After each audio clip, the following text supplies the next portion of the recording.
Chapter 31. Horrid and Naomi among the patriarchs with the as yet unrecognized abbedom. Horrid's punishment for his jealousy of abbedom.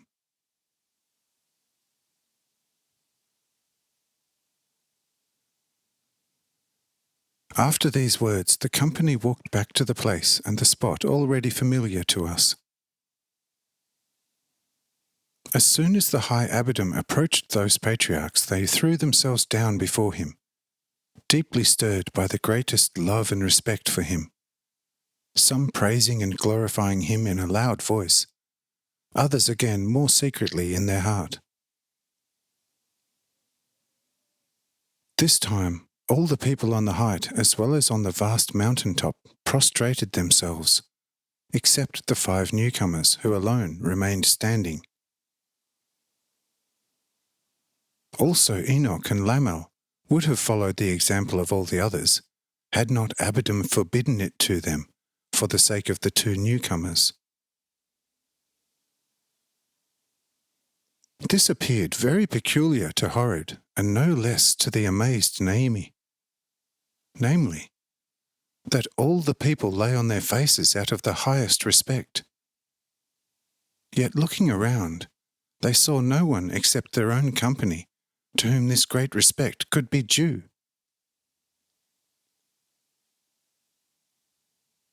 Therefore, Naomi soon stepped up to abbedom and, in a trusting manner, asked him, "Listen, you much respected, mighty and good friend. Would you not indicate to me what this general prostrating and this sighing might mean? To whom is it all due? Could it be that from somewhere, invisible to me, the holy, great Jehovah might be approaching? Or what does it mean? Why this general mortification? Yes, it will surely be the holy, great, sublime Jehovah. Oh, dear friend, behold, from my childhood on, I have always had the secret desire to see the sublime, holy Jehovah just once in my life. For my mother had secretly instructed me about him, according to the teaching of one Farak, who is said to have been a brother of Enoch, and who, so I was told, had much to do with Jehovah. See, dear friend, I had the misfortune of being the most beautiful daughter of the lowlands. Wherefore, I was often sold to lechers by my unfortunate father. It was, however, my good fortune that owing to the great charms given me by Jehovah, no one could stand my physical embrace for more than 2 or 3 moments. Indeed, even my brother Tubal-Cain, by the mother Zillah, did not fare better, wherefore he, as my husband, was not capable of begetting in me a proper fruit. In short, needless to say that every possible maltreatment on the part of my unfortunate father Lamech did not succeed in separating me from my Jehovah. Horrid, my first true rescuer, must bear witness to the fact that during the whole time of our being together alone, I always wanted to talk of nothing else but Jehovah. Not even, in spite of his frequent entreaties, allowing him to cohabit with me, since we were not blessed by anyone. Being my true rescuer, he will never deny this, but he can be forgiven in view of my unfortunate closeness. Thus behold, you good noble, mighty friend, it certainly means a great deal that I, as a child of the world and of the serpent, in my unhappy situation could cling in my heart to what little I had heard of Jehovah. That in spite of all the worldly tempests besetting me more and more, and threatening to bury me, I still had enough strength to keep my heart always as pure as possible for the Jehovah revealed to me, that is, secretly revealed by my mother Zilla. You can believe this to be true. Although I am a truly miserable, unhappy daughter of a most unfortunate father whose madness is too great for anyone to comprehend ever, I have never in my heart loved anything more than the, to me, revealed Jehovah, the holy creator of all things, all animals and all men. Oh dear, sublime friend, you can surely believe me that now, when for the first time on this sacred height, I can enjoy such a glorious, great and vast demonstration of the indescribably wondrous works of this Jehovah, and this in my greatest unworthiness. My heart is completely done for. Yes, I could just about die out of love for this, my indescribably wondrous, heavenly, holy Jehovah.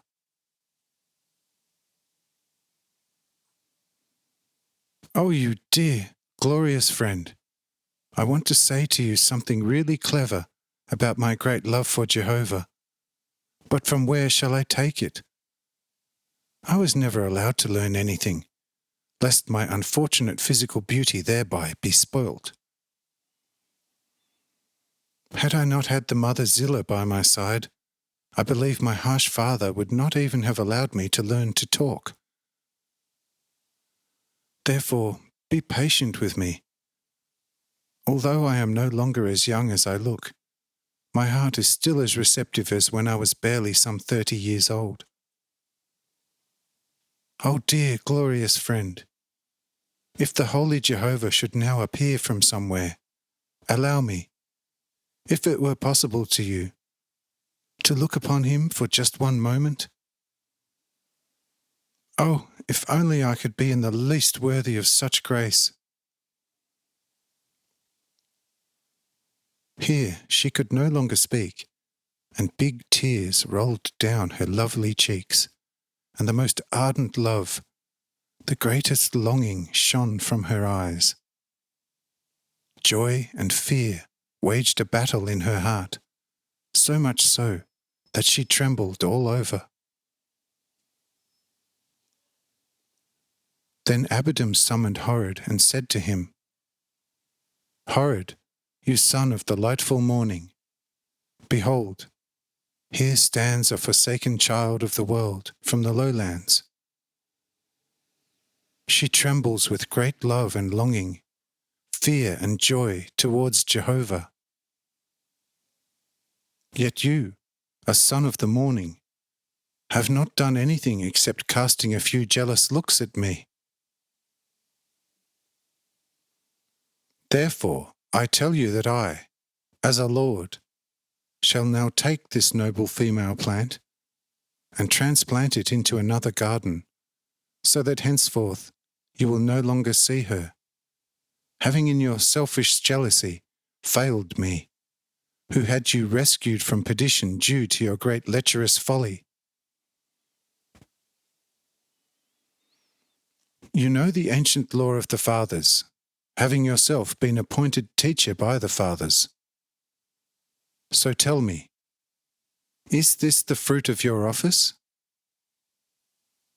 What poisonous insect injured you so much that your heart was transformed into the heart of a tiger? Do you know me? Do you know God? Behold, Naomi here before me has a foreknowledge of who he is in whose company she is. Yet you are standing here before your God and Creator, and are dumber than a tree trunk. Go to yonder cave and seek to find out whether your heart is capable of repentance. For I who am now saying this to you, am the visible Jehovah, God from eternity himself. Here, Horrid collapsed as if struck by lightning. Thereupon Naomi fell on her knees, shaking and weeping, and finally said in a trembling voice, "O Jehovah, be gracious and merciful towards me, a poor sinner.